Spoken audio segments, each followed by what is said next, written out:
There is an agreement tonight between police and some businesses in the Newtown section of Sarasota that might help with the late night crime problem there. But not everybody agrees this is the right move. SNN's Melissa Warren joining us now from the newsroom with the latest on this. Melissa?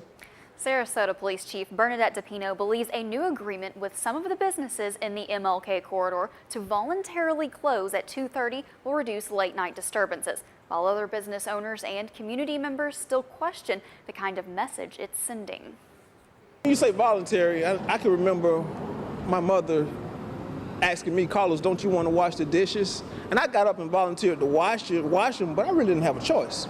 So when you say voluntary, you got to kind of understand the power and who it's coming from. A third-generation Newtown resident, Yancey, says regardless of whether the agreement to close earlier was voluntary or forced, he questions whether it will work. We were hanging out on this corridor before most of these businesses were here.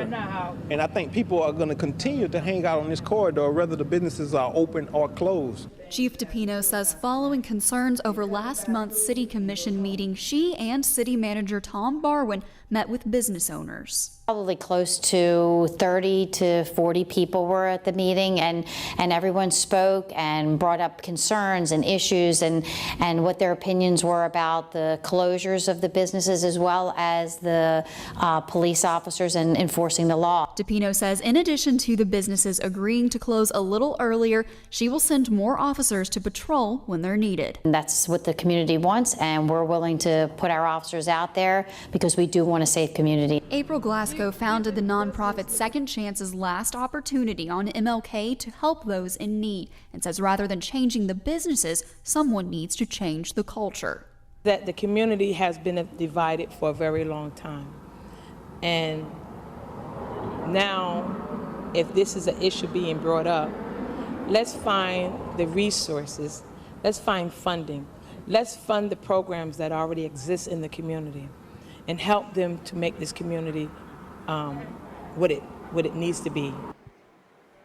Glasgow says the issues in Newtown go far beyond closing a business early and hopes members of the community will stand up and do some of their own policing. Yeah, April Glasgow has some interesting ideas there, but I'm wondering, the businesses, some of them have already begun to voluntarily close early. Has that made any sort of difference in these late night disturbances?